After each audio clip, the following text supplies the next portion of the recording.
You're listening to Brazen Exchange.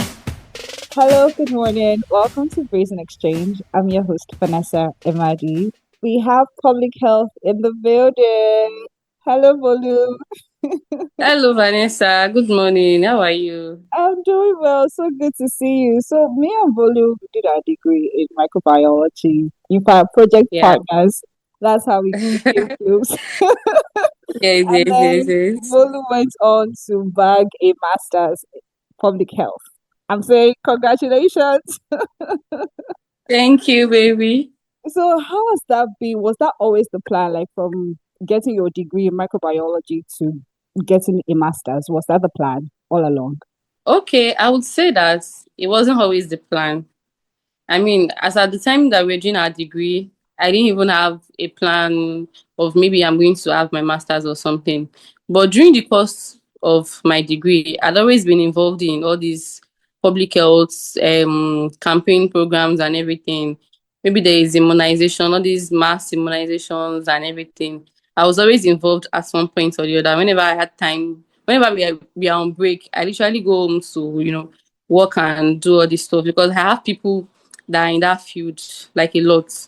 So he gave me that opportunity. They will just call me, hello, Bolu, are you chance? Do you want to do this? I'll be like, I'm making extra money now. So it's not a problem. So at that time, I was doing it. And then eventually after school, it was like, okay, what next to do? And Nigeria came because I always had this mentality that I was not going to have a problem getting a job after school. That I mean, now immediately after school like this, I was going to get a job, and then when I now decide my career path, it will not determine what masters that I was going to go for. But at the point when I finished school, one of my mentors, was like, the Nigerian of today, you can't just sit down with a degree. Almost everybody has a degree now. So you have to find your own niche and where you want to focus your attention on. So I was like, okay, since I have like this experience and background in public health, go to school and get like a certificate for the theory part of it. So the person just arrived and said, okay, UI is on admission, UI is selling master's form and everything. I was not prepared, but this person just came and was like, okay, he gave me the money for the form and everything. I was like, okay, let's just do it and try you know. And that was how I got the form. I went for the exam, the interview, everything. And fortunately for me, I got the admission after that. And that was how the whole MPH of a thing came into view. And thankfully, you know, it was like I was in OU all over again. It was like I was in OU all over again.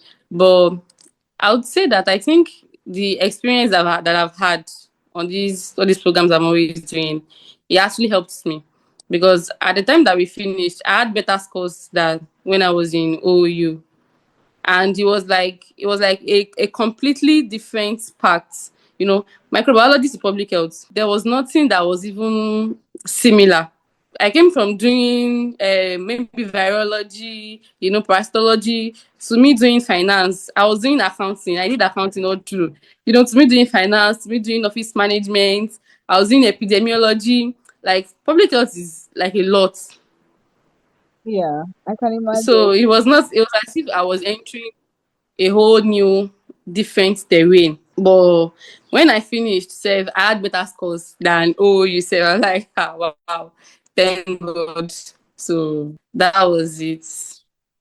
I'm glad it all worked out. Back then I used to tell myself that if I was ever to go for a master's, because we had this course, public health and epidemiology. I think that was in either 300 level. Maybe that was second semester or first semester, I can't remember. But I used to say if I was ever to go for masters in microbiology to be for public health. So when I say yes. My friend has Yeah. gotten a master's in public health. So But really there great. was there was nothing microbiology in that course. In that, can There you was nothing imagine? micro. So you're doing finance, accounting, but you mentioned epidemiology. So how was that? Yes, public health in UI is like a multidisciplinary course. So you just have to touch a bit of everything. One class I was doing, the normal epidemiology, everything. the environment. I was doing a lot. And then another class, I would have to take accounting. I did public sector accounting. I did auditing. Because you cannot separate health from finance. In our world today, and even globally and everywhere, you can't separate health from finance. So there has to be a part of finance because we need money, we need funds to make sure that our healthcare system is optimal. True. So I just found a way to include everything in the curriculum. You do a bit of finance, you do public health, you do occupational health. I did reproductive health. I basically did everything, like just to touch base with all these aspects of public health. Public health is so wide, it's so big, and I specialized in health policy and management. So Yes, maybe that's why my I was going to my ask you my about that. syllabus was that saturated. Other departments was not as saturated as mine. Take for example the people that are basically doing epidemiology. They focus more on epidemiology and statistics. So for someone like me now, I have to do everything from other departments. I did earth economics. So it was wider for me than for others. And it was okay. It's going on well. But I think that the way the Nigerian education system and the way our economy works does not really give room for all these courses to actually bloom to their full potentials. Because I have colleagues abroad that they did the same health policy and management, and they are big people. They're working in policy departments. You want to do anything that has to do with policy. You don't just do it or something. You bring people that actually went to school for that. Yes, And I yes, think that's what is affecting us mostly in Nigeria now. We just sign policy, we make policy. There's no policy document supporting it. There's no policy implementation strategies in place. That yeah. okay, you They have didn't this define policy, but how the do you want end. to make it work exactly? Yeah, so it's just okay, they just want to make a policy, but they are not aware of how to do the nitty-gritty, the work behind bringing that policy into view or something. And even after bringing out the policy, there's still some things that have to go in the background. That's when we talk about policy analysis. It's a lot. But the way Nigeria is designed, they just come, okay, this is the policy that we want, and then there are no structures in place, there are no documents that are supporting it. That okay, even if we want to implement this policy, how do we go about it exactly? So I think those are the gaps that we have in Nigeria when it comes to that aspect of public health. Yeah, and I can see you're currently working with Project Hope Ogun State team on Nigeria Hypertension Control Initiative. How is that going, by the way? It has been an interesting journey on that Nigerian Hypertension Control Initiative because Project Hub that I work with is an implementing partner. We have a donor body that's Resolve to Save Life that provides the funds for this. So it was initiated in 2020 because over the years, more focus has been on communicable diseases rather than non-communicable diseases. There's more focus, there's more partners on maybe HIV, tuberculosis, all these diseases that are easily transmittable to another person. And then there's been some sort of neglect on the non-communicable disease. And if we're being truthful, non-communicable disease also takes like a very, very big share in the causes of death over the world, especially when we talk about hypertension. Because hypertension, as you know, is like kind of like a silent killer. It doesn't give you Mhm. symptoms. By the time someone starts feeling the symptoms, that means something has terribly gone wrong in the system of that person. So I think that was why the Resolve to Save Life, they came together and they were like, okay, let's start bringing focus, like bringing that shift from only communicable disease. Let's start bringing it back to non-communicable disease. And so from that 2020 till now, it has been a journey, it has been a struggle. When you are trying to bring abroad a new project that there is no predecessor or an existing guideline that you can use, it tends to be hard at the beginning. But there has been headways, at least now. But the program is only running in two states in Nigeria, in Ogun State and Kano State. So it's the Okay. Ogun team that I work with. right now. And since 2020, how many lives have your team impacted in Ogun State? Ah, since 2020, I can't actually say the figure, but one thing that is sure is since 2020, a lot of people are now aware of their status. Now, the way the program runs in Ogun State now is you can walk to any of our health facilities. Okay, so let me start from this. The program is targeted as primary health care because you know that primary health care is the bedrock of any health system, of a working health system in a country or in a state. So the program is targeted as primary health care because that's like the closest form of health care that people can access. Not everybody wants to, people don't tend to want to go to all these general hospital, federal medical center without having a very, very terminal disease or something. So people tend to migrate towards PHCs. So when the program started, it was principally domiciled in primary health care. So you can walk in now, even if you don't have a complaint. Maybe someone gave birth, you want to go and visit the person. Once you enter a facility now, okay, they'll ask you to rest for maybe 10-15 minutes, and then you have access to checking your blood pressure. So once you check your blood pressure and it's a bit high, the health worker talks to you, okay, are you aware that you have an elevated blood pressure? We don't just call it hypertension immediately because the blood pressure might be elevated because of so many factors. What the person is going through, where the person is coming from, if it's due to stress or anything can make a blood pressure elevate. So they don't diagnose immediately, but at least they speak to the person, let the person be aware, okay, can you come back tomorrow or can you come back later in the day? By the time they do 3 random checks and the blood pressure is elevated, then they can answer that, oh, you have this condition. So now in Ogun State, we have over 14,000 registers users now that we take care of in our PHCs. The number is more than that, but that's the last figure that I can remember. So once you come in and then you do like 2 or 3 random checks, your blood pressure is going to be elevated. They cancel first because hypertension it doesn't have a cure. It's not like malaria that's okay, you take ACT for 3 days and then you are fine. So it's something that you have to manage over the time. So the counseling part is very, very necessary. That you have to talk to the person. Okay, this is a lifelong condition. Acceptance is also key in trying to manage hypertension. If the patient or the client does not want to accept it, the person might not follow the treatment regimen, or the person might not adapt to the lifestyle modification changes. If it's someone that takes alcohol now, the first thing they will tell you that, okay, can you try and reduce your alcohol intake? Maybe you take like 3 or 4 bottles a day. You try to increase it until you can cut it out finally.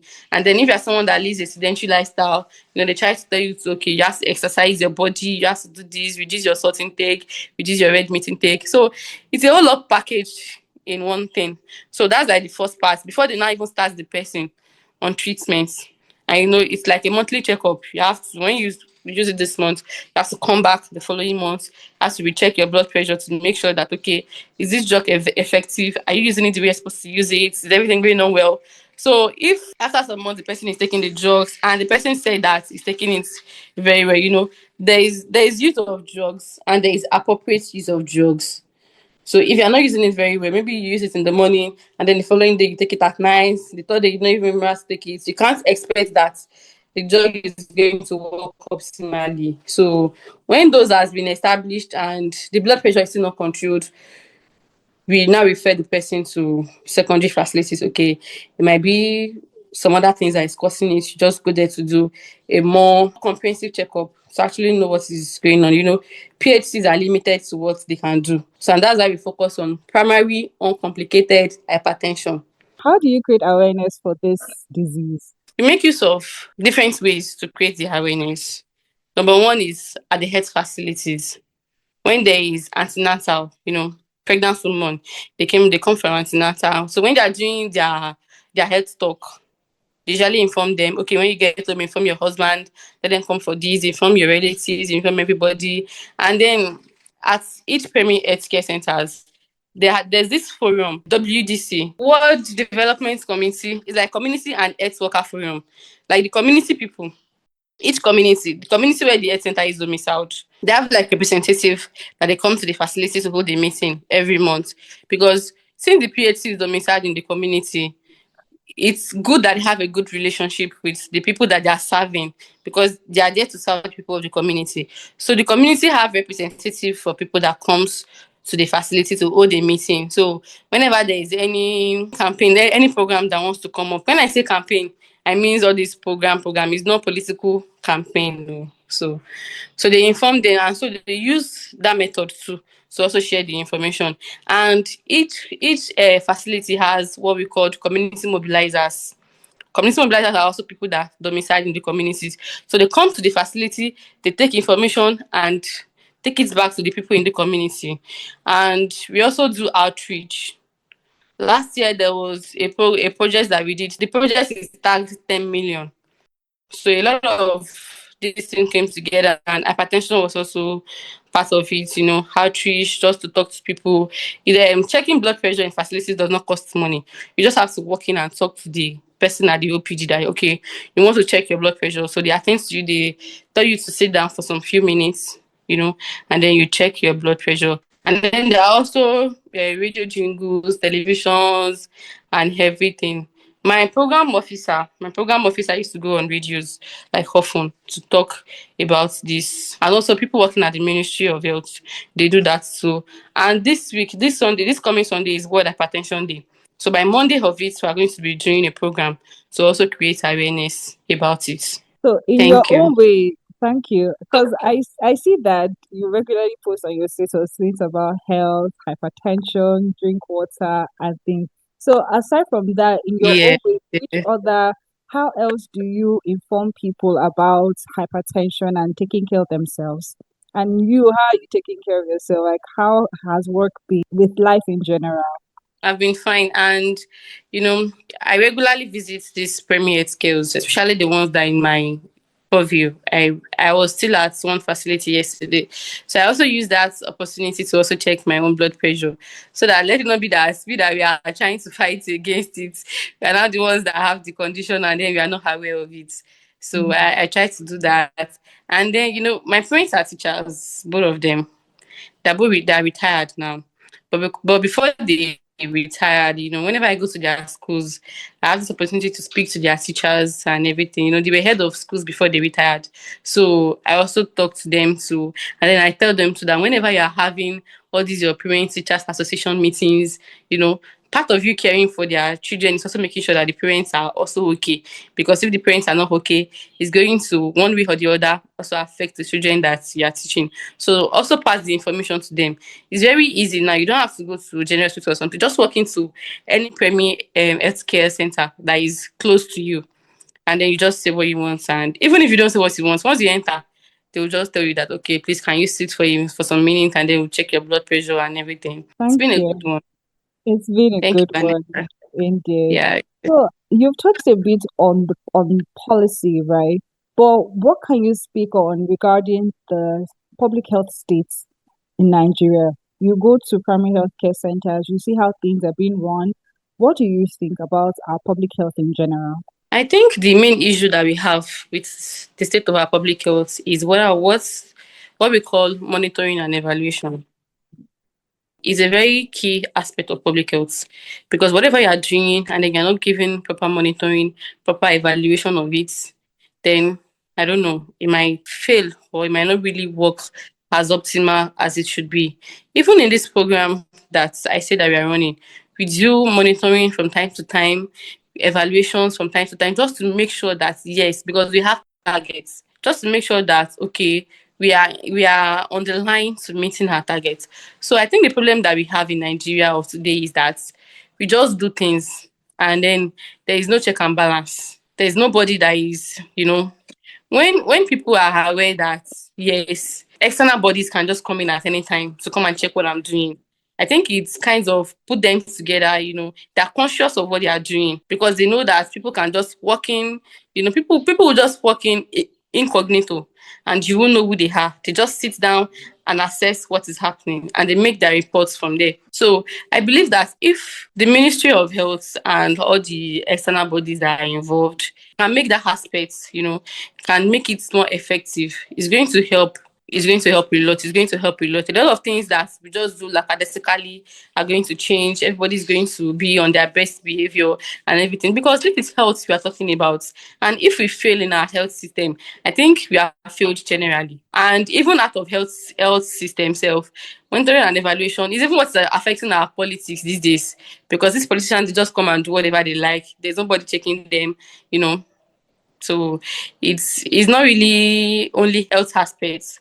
Monitoring and evaluation is key for every part of a working economy. Health is wealth, really, at the end of the day. So now, what would you Yeah. advise a young person who is at, well, what will I call it now? They don't know what they want to do with their life. They're wondering what's the next step for me? What advice would you give to that person, whether it may be in regards to their education, in regards to their career? Like, what do you think would help that person, encourage them? I'm also a young person myself, Vanessa. So Yeah, yeah, I was still trying to make. Okay. So what I'm going to say is okay.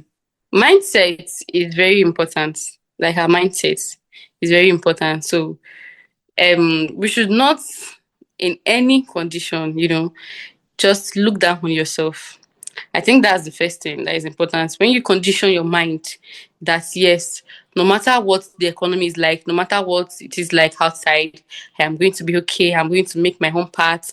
I'm going to do this. I'm going to do that. I'm going to do this. I think it gives that boost, that confidence that yes, no matter what life throws, you'll be able to make something out of it. And if you're not yet on the career path that you want, whatever you find yourself doing, just do it well, because you don't know, it might be what you're doing now that will make way for you to do other things that you now want to do. So, and I know that Nigeria doesn't make it easy, but I think that doing something that you like is very important, because there's sometimes that you will just be frustrated that why all of this. But if at the end of the day you are doing something that you have passion for, you always come back to that thing. You will always come back to it. And people say school is scam. School is not scam. Oh. School no be scam, because it's not working now does not mean it will not work. My grandfather, before he passed, used to say something that you don't opportunity does not wait for you. You wait for opportunity. So you go to school while you can, so that any day that opportunity comes, you just enter and bring out your certificates. The job will not wait for you that, okay, quickly go and do this and then come back. You have to have something doing, and just, praise to God always. Because Nigeria said, Alex Ekubo, an actor, he died yesterday.